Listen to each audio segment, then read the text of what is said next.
how to be brave. How can I love when I'm afraid to fall? But watching you stand alone, how do I tell? Suddenly goes away somehow. One step closer. I have died every day waiting for you. Darling, don't be afraid. I have loved you for 1,000 years. I love you for 1,000 more.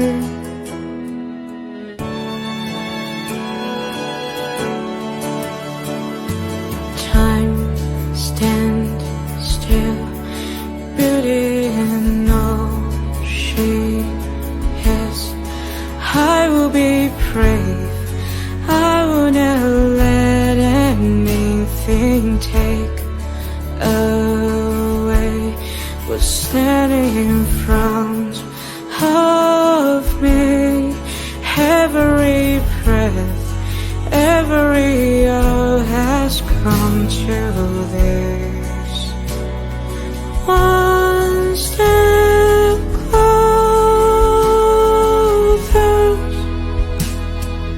I have died every day waiting for you. Darling, don't be afraid. I have loved you for 1,000 years. I love you for 1,000 more. All along I believed I will find you. Time has brought you out to me.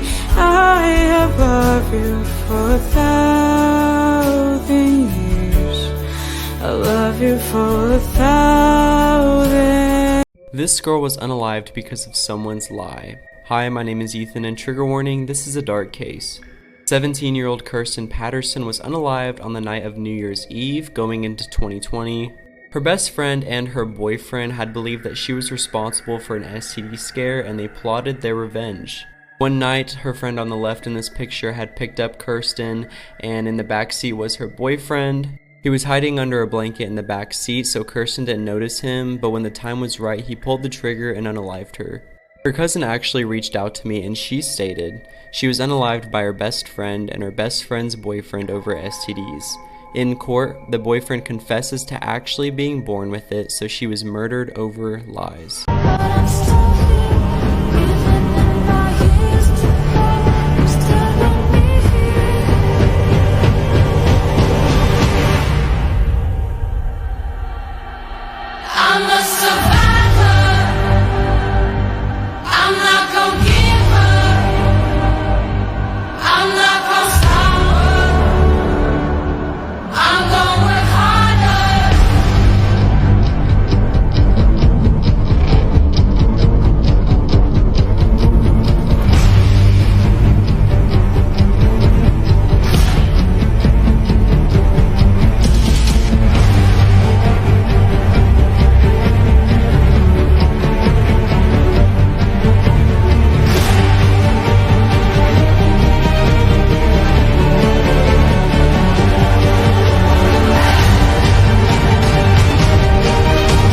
Did you know Granny was based on a true story? Tamara Samsonova, also known as Granny Ripper, held her son captive in her house. If he made any sound, she would brutally beat him with a bat, and on the 5th day, she killed him by hanging. Granny had 11 victims, including her husband and her grandson. She was seen carrying their body parts in shopping bags on camera from her apartment. Did you know that a murder happened at a Lululemon store in Bethesda, Maryland in 2011?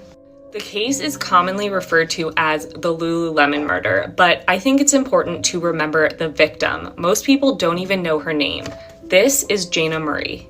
Jana was 30 years old in 2011, and she was known as being an incredible adventurer.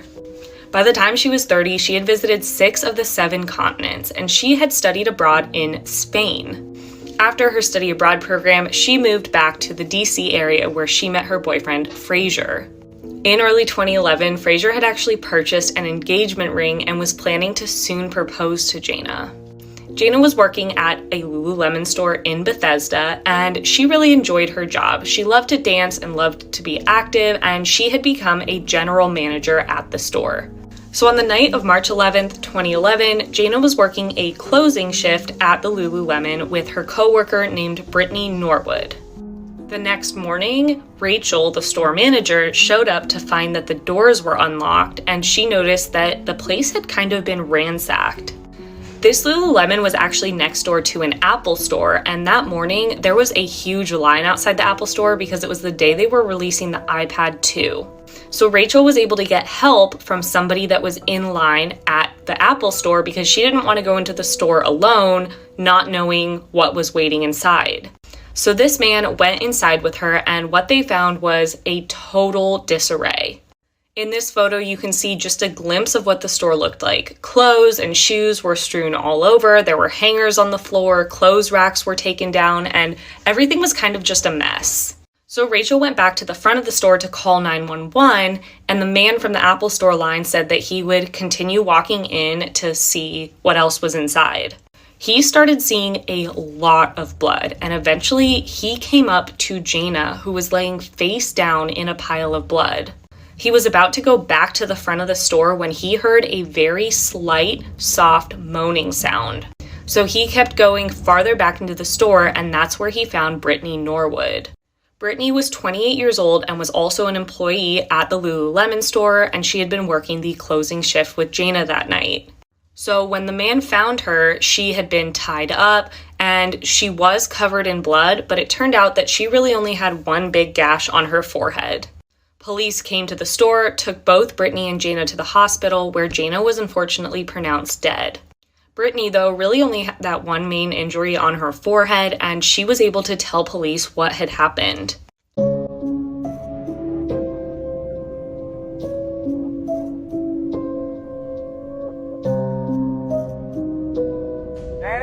Are you home? Police department, if anyone's inside, make yourself known.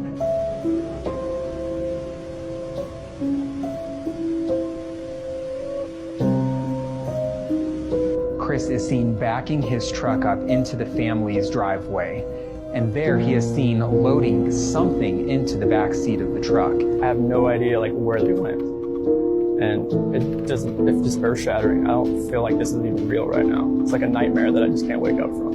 I want her back so bad. I promise you, when you start talking to us, you will feel better. You gotta help me. We're giving you a lifeline right now. You need to take it. You need to reach out and take it.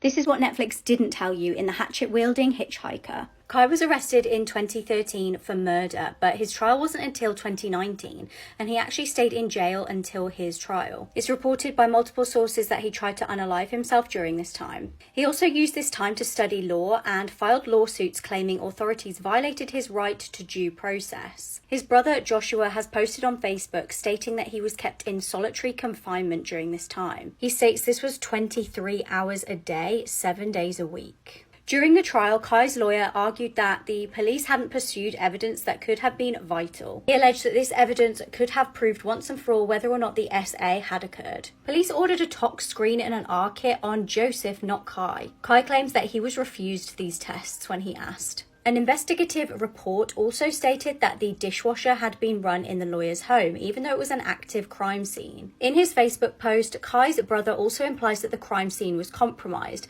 when the victim's brother was allowed into it during the active investigation. Due to the victim being a lawyer, Joshua also highlights this conflict of interest. Because of his occupation, many judges and district attorneys were friends with the victim. Even though Joshua and his brother had become estranged, he says he still cares about him and hates the fact that he didn't get. When Nicholas showed up after 3 years of being missing, something about his reappearance just wasn't right. On the night of June 13th, 1994, 13-year-old Nicholas Barclay was out late with friends. Nicholas had a reputation as a young troublemaker, so when he didn't come home that night, his family really wasn't surprised. Little did they know, Nicholas Barclay would never be seen again. Soon weeks passed and the police had no leads. They had suspicions about his older brother having been the last to speak to him over the phone, but other than that, they had no evidence. In 1997, 3 years after his vanishing, just as the family was beginning to accept that he was gone, they received a shocking phone call from investigators. Nicholas had been found alive, but despite the good news, something was terribly wrong with his reappearance. He was found in Spain after being taken from his home by a child trafficking ring. He eventually made his escape and contacted authorities. His sister was flown to Europe in order to positively identify her brother and bring him home. When he was finally in front of his sister for the first time in 3 years, he wore a cap and sunglasses because he was afraid that his sister wouldn't recognize him. He said that he was forced to learn and speak French the entire time that he was held captive. Because of this, he had a very thick accent, but despite all of this, when his sister saw him for the first time, she knew it was him. While being reacquainted with his sister, Nicholas appeared to have very little memory of his life before his kidnapping. Before he was allowed to return home to the US, he had to pass a test. He was forced to positively identify people in family photos in order to prove that it was him. He passed the test and he was allowed to return home to his family in San Antonio, Texas. Here's where things start to get weird. Despite things being seemingly okay after his return, there were just a few things that authorities couldn't ignore. When Nicholas vanished, he had blonde hair and blue eyes. The young man who returned had dark hair and brown eyes. His explanation was that he had been subject to experiments that altered the color of his hair and eyes so that he would never be recognized. Even stranger, his mother and the rest of his family didn't bat an eye at this explanation. In fact, they forced police and investigators to close the case. Shortly after, a film crew heard about the famous story. They got permission from the family to shadow them and to document his adjustment to life back home. During their documentation, they became increasingly suspicious. One of the crew members decided to take it upon himself to continue the investigation. He took a picture of Nicholas to compare it to one of his childhood photos. He went to the police after he saw what he thought was proof that this man was not Nicholas Barclay. Psycho killer, qu'est-ce que c'est? Run, run. Now a lot of people have been tagging me in this video, so I'm here to explain who this is exactly. The girl you see on screen is named Isabella Guzman. She was born on June 1995. She was an only child and lived in Aurora, Colorado. Sadly, at the age of 5, her parents split up and got divorced, and Isabella ended up living with her mother, who eventually remarried another guy, which made Isabella furious. She thought that her mother never loved her actual father. This led to Isabella and her mother constantly fighting every day. When she was just 7, she was sent off with her father. There she acted differently. She would be kind and gentle with her father. Her father then told her that she should respect her mother, and then a couple years later she sent her back to live with her mother, only to behave badly again. Around her teen years, she was also a very bad student, as she wouldn't study and she would constantly skip class. This all changed on August 27, 2013. Isabella got into a huge argument with her mother. This made her stepfather call the police on Isabella. When the police arrived, Isabella complied. The police then asked Isabella's mother if she wanted them to take Isabella to jail for the night. Isabella's mother obviously said no and to close the case for now. This left Isabella off the hook. However, the next morning, Isabella waited for her mother to go take a shower. She then followed her mother inside the shower with a big kitchen knife, up to the point where she was unrecognizable. Isabella's stepfather called the police on Isabella, and Isabella was shortly arrested. And on September 5th, 2013, she was tried for the murder of her mother. The judges accepted Isabella's plea of not guilty due to insanity and sent her off to the Colorado Mental Health Institution. 7 years later, the video of her in the court trial went viral. This was dubbed the Isabella Guzman Challenge, where creators would try and imitate the smirk that she did in the court trial, as it said that she was trying to imitate the famous serial killer Richard Ramirez. Today, Isabella is 27 years old and is still in a mental institution. Like and follow for more. This island has one of the most disturbing histories in America, and no one really knows the full truth behind it. So like I said before, this island was owned by multi-millionaire Francis Sheldon, pictured right here.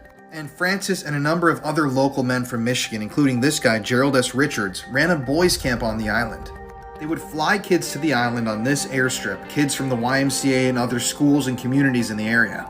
And both the children and the parents of the children who attended this boys' camp were told that this was an island of fun where kids could relax. They had big brothers there. It was going to be totally safe. And this camp ran on this island for a period of years. Then one day, some of the kids who attended the camp began to tell their parents that the counselors or the teachers, the adults that were there on the island, had behaved with them in very, very inappropriate ways. They began telling their friends and parents that they were taken into these cabins pictured here on the island. They were assaulted. They were told to remove all of their clothing and that there were cameras all over the place. Well, it turns out that this guy, the multi-millionaire with political and business connections in the area, Francis Sheldon, was running a massive CP ring. And they had been abusing the children on this island under the guise of bringing them to a boys' camp for years, recording all of it, selling it across the world. And some of the more affluent clients of their business were even allowed to take trips to the island themselves to see some of these young boys. Now, this story bears an obvious resemblance to the story of Jeffrey Epstein, but there are some very, very strange things that are happening here that nobody knows about and the government still refuses to talk about to this day. So let's talk about this guy, Gerald S. Richards. He was a gym teacher at a local Catholic school who went down for the crimes, and he was heavily involved with every aspect of this business, if you know what I mean. Well, it seems like through his political and business connections, Francis Sheldon was actually tipped off that he was about to be arrested and raided and charged with these horrific crimes. So Francis, before he could be brought to justice for these crimes, he actually fled the country in a personal plane. He then moved to France, got remarried, and died in Amsterdam, and never had to pay for any of the crimes that were committed here. But it's when we start talking about the murders that this story really starts to blow my mind. So take a good look at this guy, Chris Bush. This is Christopher Bush's father, Harold Lee Bush. Now, he was an executive with General Motors, and the family was obviously extremely wealthy. They were politically connected, and they were very connected to every business in the area. These guys had a lot of power. But back to Christopher Bush. This guy had assaulted a number of children. He'd been let out of prison, let out of jail in a very, very suspicious way multiple times, put on bail for serious offenses. And he was an alleged associate of the crime ring that was happening on North Fox Island. Meaning that, like I said earlier, he was one of those people who could afford to actually fly out to the island to do things himself. I'm out of time. Follow for part 3. This is where it gets juicy.